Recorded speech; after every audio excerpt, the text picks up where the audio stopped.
सुप्रभात बच्चों। आज संस्कृत में पढ़ेंगे चतुर्दशा पाठ नीति नवनीतम। चतुर्दशा पाठ 14। चतुर्दशा मीन्स क्या होता है? 14 पाठ अर्थात पाठ 14 नीति नवनीतम। नीति नवनीतम किसे कहेंगे? तो नीति नवनीतम में मनुस्मृति के कुछ श्लोकों का है ना संकलन होता है, जिसमें माता पिता अपने श्रेष्ठ गुरुजन के बारे में है ना के द्वारा उद्बोधित कथन होता है, जो सेंटेंस वाक्य होता है, और जो शिष्टाचार के नियमों का है ना महत्व होता है उसको दर्शाया जाता है। तो वही नीति नवनीतम है, जिसमें महत्वपूर्ण श्लोकों का संकलन होता है, जो हमारे जीवन में बहुत ही उपयोगी होता है, जिसे हम अपने जीवन में चरितार्थ कर अपने वे को लक्ष्य को प्राप्त करते हैं और समाज में जो है एक अपना एक क्या कर प्राप्त करते हैं, महत्वपूर्ण जो सम्मान है उसको प्राप्त करते हैं, और कह सकते हैं कि इसको परिपालन करके हमारे जीवन में शिष्टाचार की का भी आगमन होता है। तो चलिए देखते हैं नीति नवनीतम में पहला वाला जो श्लोक है, यस्मिन् जीवति जीवन्ति बहवः सहतु जीवति कृते किम न काको अपि चंचवा स्वदोर्पूर्णम्। क्या कह रहा है बच्चों? यस्मिन् जीवति जीवन्ति बहवः सहतु जीवति, जिसके जीवित रहने से बहुत से लोग जीवित हैं। जिसके जीवित रहने से बहुत लोग जीवित हैं,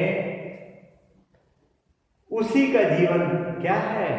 सार्थक होता है। उसी का जीना सार्थक होता है, अर्थात जिसके जीवित रहने से अन्य लोग जो है, अन्य असहाय लोगों को और अन्य लोगों को मदद मिल रही है, और अन्य लोगों को जीवन जीने का एक रास्ता प्रशस्त हो रहा है, अन्य जो लोगों का जीवन में वो सहायक हो रहा है, उसी का जीना सार्थक है। कृते किम न काकोपि, कृते किम न काकोपि चंचवा स्वदर पूर्णम। अन्यथा क्या?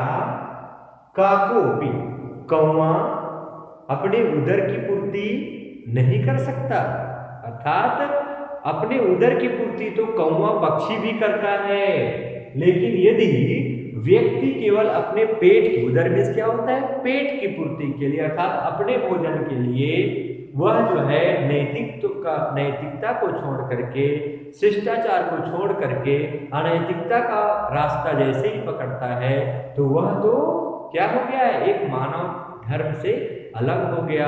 उनका जो जीवन है वो नैतिक हम नहीं कह सकते। उससे अच्छा तो वो कौवा पक्षी है, जो अपने उदर की पूर्ति स्वयं करता है, वो किसी दूसरे के ऊपर निर्भर नहीं रहता। लेकिन व्यक्ति भी यदि वैसे ही हो जाए, अपने लिए ही बस काम करे, दूसरों के लिए वो कुछ मदद ना करे, उनके जीवन में किसी दूसरे के लिए कुछ भी कभी भी दिमाग में ख्याल नहीं आए, या दूसरों का कभी मदद नहीं करता, तो ऐसे व्यक्ति तो पशु के तुल्य है, क्योंकि अपने पेट की पूर्ति में तो सब लगे हुए हैं। तो इसका इस श्लोक का तात्पर्य क्या हो गया कि उसी व्यक्ति का जीवन सार्थक है, जिसके जीवित रहने से बहुत लोग सुखी हैं, और बहुत लोगों का जीवन जो है, जो बहुत से लोग जीवित रहने का कारण है, बहुत से लोगों के जीवित रहने का कारण है, जो दूसरों का उपकार करते हैं। साधारण एक शब्द में कहे, एक है ना शब्द में कहे तो वो क्या हो सकता है? परोपकारी। जिसका जो जीवन है परोपकारी होता है, दूसरों के लिए मदद करता है ना, दूसरों का मदद करता है, और समय आने पर वो अपने जो है जीवन को स्वयं तक का नहीं रखते, बल्कि विश्व बंधुत्व की भावना से ओतप्रोत हुए अन्य का जो मदद करे, परोपकारी होता है, सबसे श्रेष्ठ कार्य माना जाता है। किसको? परोपकारी को। परोपकारी होना मीन दूसरों का दीनहीन है उनका मदद करना। यदि आप सक्षम हो, जिस तरीके से भी आप सक्षम हो, तो उसके अनुसार से आप किसी दूसरे का मदद, निसहाय व्यक्ति का आपसे मदद मांग रहे हो और आप यदि उसको देख करके हंस रहे हो तो वो पशु के तुल्य बताया गया है। इसलिए क्या कहा गया है कि परोपकारी जीवन ही वास्तविकता जीवन होता है, जिसके जीवित रहने से अन्य लोगों जो है क्या रहते, जीवित रहते अर्थात अन्य लोगों को उससे जो है एक विश्वास होता है और अन्य लोग उस पर विश्वास करते हैं, अन्य लोग उसके जीवित रहने से सुखी होते हैं। ऐसे लोगों का ही जीवन क्या होता है, सार्थक होता है। बाकी तो क्या है, अपने लिए तो अपने पेट की पूर्ति तो कौवा भी करता है, अपने भूख तो कौवा भी शांत करता है। ओके, तो चलिए नेक्स्ट चलते। यो ध्रुवाणी परित्यज्य अध्रुवाणी निसेवते ध्रुवाणी तस्य नश्यन्ति अध्रुवम नष्टमेव हि।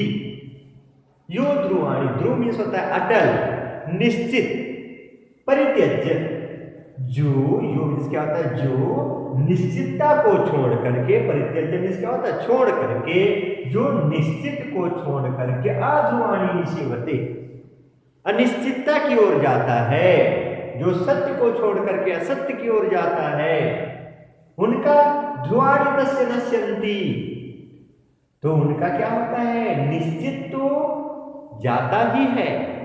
जो ध्रुव को निश्चितता को छोड़ करके अनिश्चित की ओर जाते हैं, निश्चितता की रास्ता को छोड़ करके अनिश्चितता की ओर जाते हैं, उनका मार्ग वो भटक जाता है और उनको ध्रुवाणी तस्य नश्यन्ति, उनका निश्चितता तो नष्ट होता ही है, साथ में अध्रुवम नष्टमेव हि, और अनिश्चितता तो नष्टमेव ही है, अनिश्चितता का नष्ट तो होना ही है, लेकिन उनका साथ में क्या जाता है, निश्चितता भी नष्ट हो जाता है। कहने का तात्पर्य है बच्चों कि जो व्यक्ति सत्य के मार्ग पर को छोड़ करके असत्य के रास्ते पर चलता है कि मुझे ये चीज मैंने प्राप्त कर लूंगा, है ना, भविष्य में ये कुछ मुझे मिल जाएगा तब मैं सुखी रहूंगा, इस टाइप से जो भ्रांति मन में आता है, उसका कारण ये होता है कि उसे न तो वो सुख की प्राप्ति होता है और न ही वह जो है जिस रास्ते पर चलता रहता है उस रास्ते से भटकने के बाद वहां पर भी दुख होता है, अंततो गत्वा मृत्यु पर्यंत उसी दुख का ही रास्ता उठाना। लोग बाद में भी, मरने के बाद भी लोग बोलते हैं कि इनका जीवन बेकार हुआ। क्यों? क्योंकि वहां पर भी उसको शांति नहीं मिली और जिस उद्देश्य से वो पृथ्वी पर जन्म लेकर आया था वह उद्देश्य भी उनका पूरा नहीं हुआ, है ना। कहते हैं न तो उसे उस उद्देश्य की प्राप्ति हुई जिसके लिए वो आया था और न ही वह जिसमें गया था उस उद्देश्य की पूर्ति हुई उसका। तो इस प्रकार से कहते हैं कि यो ध्रुवाणी परित्यज्य, जो निश्चितता को छोड़ करके अनिश्चितता की ओर जाते हैं उनका तो निश्चित नष्ट होता है और अनिश्चित तो नष्ट प्राय ही है। समझ में आया? तो इस प्रकार से कह सकते हैं कि हमें निश्चितता की ओर क्या है, निश्चितता का अर्थ क्या है यहाँ पर कि हमें सत्य के मार्ग पर अडिग होना चाहिए। जो व्यक्ति सत्य के रास्ते को छोड़ करके असत्य का आश्रय लेता है तो असत्य, उसको असत्य का आश्रय लिया मीन्स असत्य तो नष्ट होना ही है, लेकिन सत्य के रास्ते पर चल रहा था वो भी भटक गया, तो ना तो उसे इधर कह सकते हैं कि उस रास्ते सत्य के रास्ते पर भी वो चल पाया और असत्य के रास्ते पर गया तो असत्य रास्ते भी उसे भटका दिया। कहने का मतलब उसे कुछ भी जीवन में हासिल प्राप्त नहीं हुआ। ठीक है, तो ये हुआ। तो हमेशा किस पर अडिग होना चाहिए? सत्य के रास्ते पर अडिग होना चाहिए। नेक्स्ट है जननी जन्मभूमि से जाह्नवी च जनार्दन जनका पंचस्य जकारा पंच दुर्लभा। क्या कहा गया है? जननी जन्मभूमि, जननी माता, जन्मभूमि, जन्मभूमि जहां पर हम जन्म लिए हैं, जिस धरती पर जन्म लिए हैं, जिस भूमि पर हमने जन्म लिया, जाह्नवी गंगा और जनार्दन ईश्वर, जन का पिता। तो जननी जन्मभूमि जाह्नवी च जनार्दना जनका पंचमेश्य जकारा पंच दुर्लभा। ये 5 अक्षर से प्रारंभ होने वाले नाम, 5 अक्षर से पांच है ना, ज अक्षर से, जकार ज अक्षर से प्रारंभ होने वाले 5 कौन कौन सा? जननी, जन्मभूमि, जाह्नवी, जनार्दन और जनक। ये ज अक्षर से प्रारंभ होने वाले 5 अत्यंत दुर्लभ होते हैं। क्या होते हैं? दुर्लभ होते हैं। इसका हमारे जीवन में बहुत ही महत्वपूर्ण स्थान है। हमें इसको कभी नहीं भूलना चाहिए। किसको? जननी माँ को, जन्मभूमि अपनी जन्मभूमि को, जाह्नवी गंगा माँ को, च जनार्दना और ईश्वर को और जनक पिता, इन पांचों को हमें कभी भी भूलना नहीं चाहिए। इन पांचों का हमेशा सम्मान करना चाहिए और इन पांचों का स्थान हमारे लिए ईश्वर के तुल्य है, श्रेष्ठ है। ये पांचों क्या है? दुर्लभ है। ओके, तो ये आप लोगों के लिए 3 श्लोक का मैं भी आप लोगों का अनुवाद ट्रांसलेशन बताया हूँ। इसमें किसी प्रकार से कुछ डाउट होने पर आप लोग मीटिंग में अवश्य कंसल्ट करिएगा और नेक्स्ट जो श्लोक है उसे नेक्स्ट वीडियो में देखेंगे। ओके।